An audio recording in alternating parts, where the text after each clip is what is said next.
sumangil ka sa makagagahom sa sakit nga binuhatan sa tao lamang, nagsakay ka lamang sa panahon karon, ang makagagahom di ay mahibalo ninyo. Usbon ako, usa ka pasipala ka na, nagpasumangil ka sa makagagahom sa sakit nga binuhatan sa tao lamang, nagsakay ka lamang sa panahon karon, ang makagagahom di ay ang mahibalo ninyo.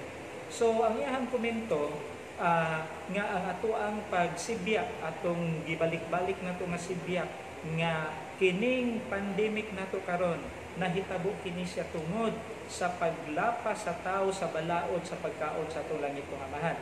Atong usbon higaligson, ato tong gisgutan nga ang kaning MERS, Middle East Respiratory Syndrome gikan sa kamilyo. Kini higaligson gikan kini siya sa authoritative source, no, sa kaning Centers for Disease Control. Ang unya doon na po tayo gikan sa African Swine Flu, kana nagdungan ni siya karon higaligsono kaning ESF o kini pong coronavirus nga gikan sa kwaknit. Kini silang mga source karon sa virus ato ni siyang hisgutan nga kini siya na sa wala pay microlab, wala pay laboratory higaligsoon nga makita kini kananidaan dinhi sa kasulatan giwarningan nata niini sa Leviticus 11. Makita nato diha sa bersikulo 7 ang baboy, though it divides the hoof, having cloven hooves, buak ang ihang kuko, yet does not chew the cud, is unclean to you. Ang baboy gisgutan na nidaan nga hugaw. Sa versikulo 8, their flesh you shall not eat, and their carcass you shall not touch. So, tinaw kahigaligsoon no nga ang baboy gipasidan-an nata nga dili gyud ta mukaon niini. O niya dinhi pod higaligsoon sa Leviticus 11 bersikulo 19, naghisgot pod ni kini siya sa kwaknit bat nga mao karon ang hinungdan sa coronavirus. O niya naghisgot ta gyud kini higaligsoon o kanang kamilyo, ang kasulatan nga katong gitawag nato og kanang MERS, no? So tinaw kayo higaligsoon og kining ilaga, no, nga kay kani ato mga kanang mga nasod sa tibuok kalibutan nagkaon aning mga exotic nga mga foods.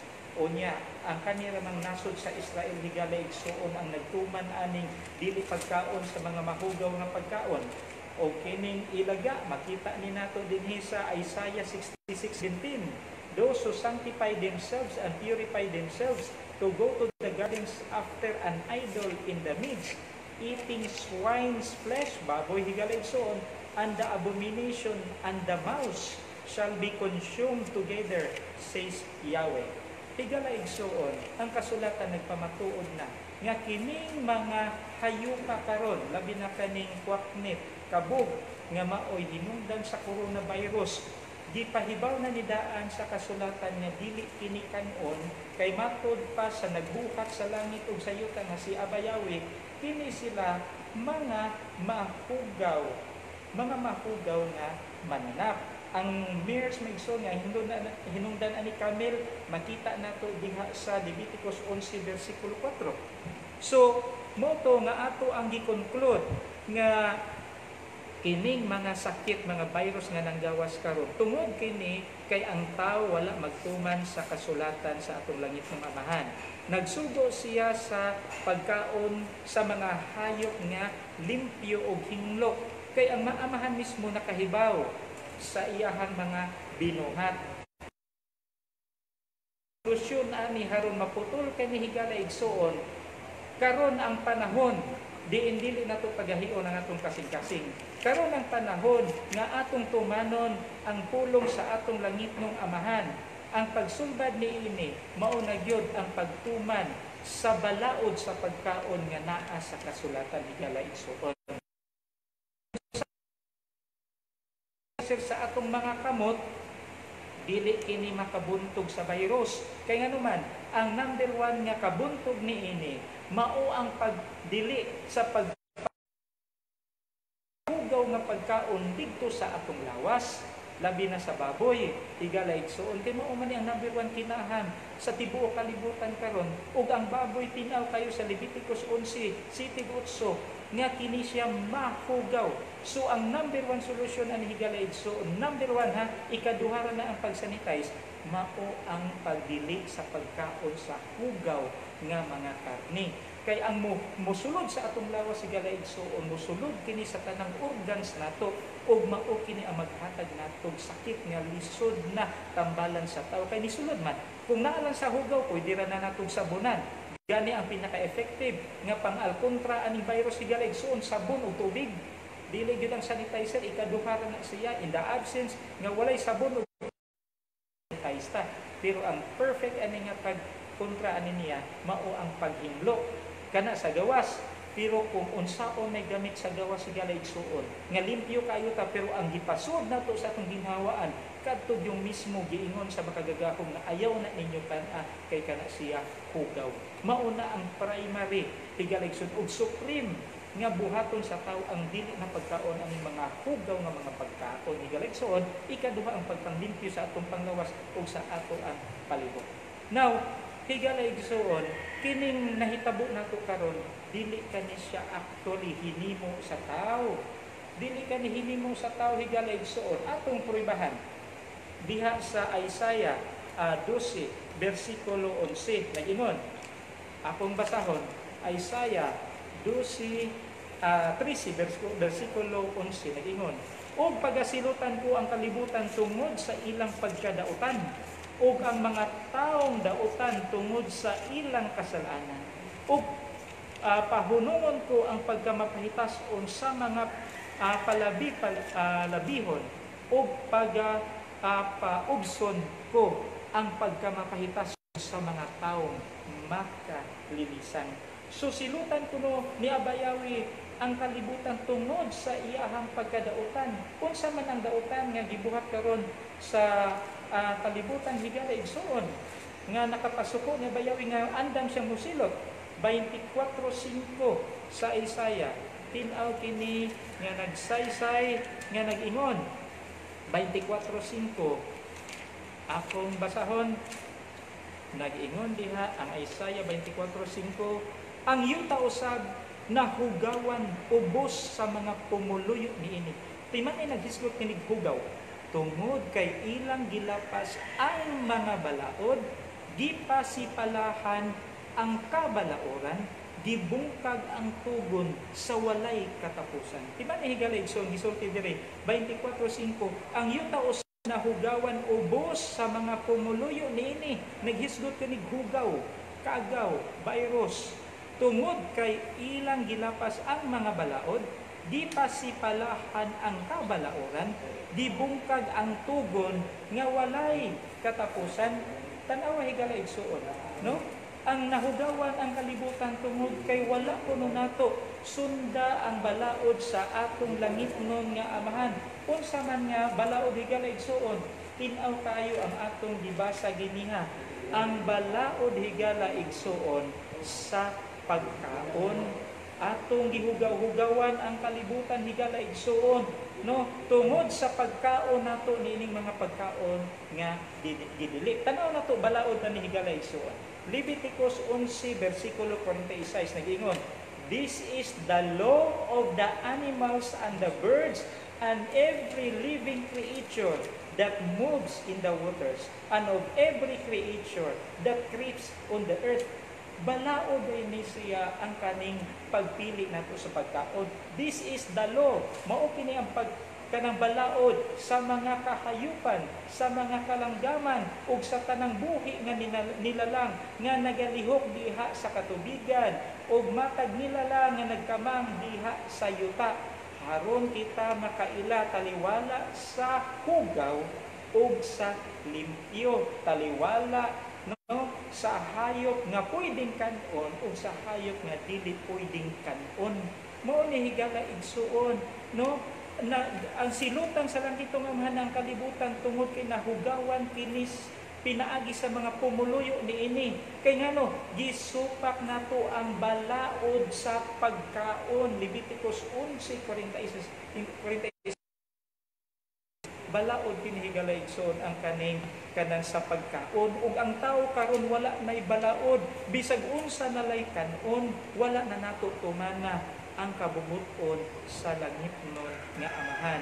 Busa kini higala igsoon, tin-aw kaayo, no? Tin-aw kaayo nga kini silot nga gikan sa atong langitnong Amahan, dili kini mugna sa tao. 7. Ako nagahimo sa kahayag o nagabuhat sa kangitngit. Isaiah 45 versikulo 7. Ako magahimo sa kahayag o nagahimo sa kangitngit. Ako nagabuhat sa kalinaw o nagahimo sa daotan. Ako mao si Yahweh nga magahimo ni ining tanan nga mga butan. Timan ay higala igsoon, ang Amahan mao'y naghimo sa kalibutan. Busa walay arang sa langit ng Amahan kung iya kining pahunungon, iya kining pamatyon ang mga katauhan, no nga iyang gimugna nga wala na motuman sa iyahan mga kasuguan. Higala igsoon kay ngano, walay makabuot sa tag-iya sa butan kung unsa ang iyahan buhaton. So kini higala igsoon, dili kini mugna sa tao, kay kundi kini tin-aw kay sa kasulatan, gipahibangnuan na kitang daan nga kini mugna kini sa langit ng Amahan. No? Jeremias 18:7 nag-ingon, the instant I speak concerning a nation and concerning a kingdom, to pluck up, to pull down, and to destroy it. Verse 8, if that nation against whom I have spoken turns from its evil, I will relent of the disaster that I thought to bring upon it. Maunihigala igsoon, no?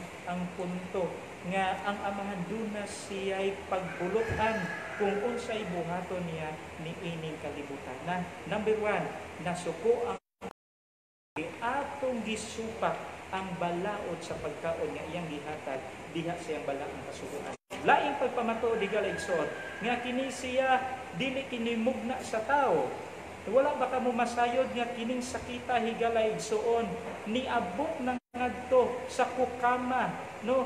Kukama tribes, usa kini kanang Northern Amazon state, Amazona, dito dapit sa Brazil, higala igsoon, mga remote kay mga tribo, niabot ang COVID ngadto sa mga remote kay nga tribo. Usa lang na ang Kukama, doon na pa'y usa higala igsoon kining dako kay nga tribo sa Amazon, no? Kining tribo sa Yanomami tribe, higala igsoon ubog na pa kini sa tawo nganong naabot man ni ngadto sa pinakasuok kaayo nga mga tribo. Gawas pa niya na higala igsoon kung kini mugna sa tawo atong gipasanginlan ani karon ang China, no? Ang China higala igsoon wa pa mo masayod nga ang gidaghanon sa mga patay sa China higala igsoon 3,300 Gs. Unya ato po ni pasanginlan ang US. Ang US po may igsoon ang ila pong patay 2,112. Nya ang ilahan infected 19,000. Unya ang China higala igsoon niabot sila og 82,000 higala igsoon, no? So mao na siya ang dako, no? Dako nato nga pangutana higala igsoon. Sa US day ako balikon ang sa US 122,000. Kung gikan pa kini sa duha ka nasod nganong sila man duha ang nangaigo, no? Ila unta mas fair malikay ang ilang kaugalingon. Unya matud pa dinhi sa World Health higala igsoon, no?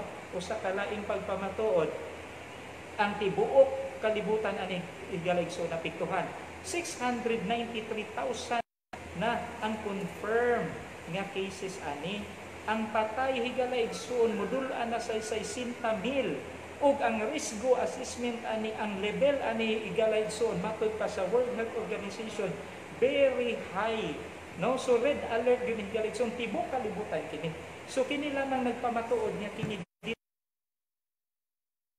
kundili higala igsoon mugna kini sa atong langit ng Amahan nganuman tungod sa paglapas sa tao sa balaod sa pagkaon nga gihatag sa atong langit ng Amahan o pinaagi nining paglapas higala igsoon nahugawan ang kalibutan ug ang mga pumuluyo niini.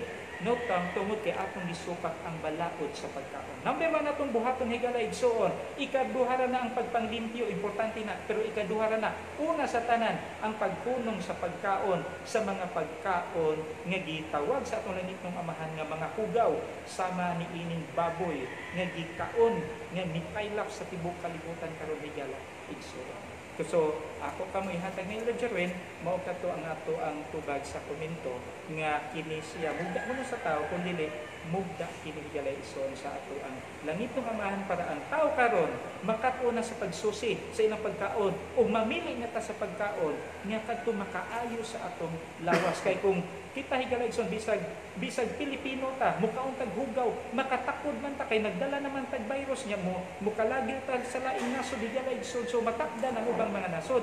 So karon ang sakto nga panahon nga ang tibuok kalibutan mutuman na niining balaod sa pagkaon para bisag kita bisag asa tamang lakaw higala igsuon wala kay virus nga dadon o bakterya pinaagi sa pagkaon higala igsuon o ang kalibutan mahingluan kung mutuman ta sa balaod sa pagkaon sa atong langitnon nga amahan. Elder Jeben, Maraming salamat igsuon Dani sa tubag sa unang pangutana.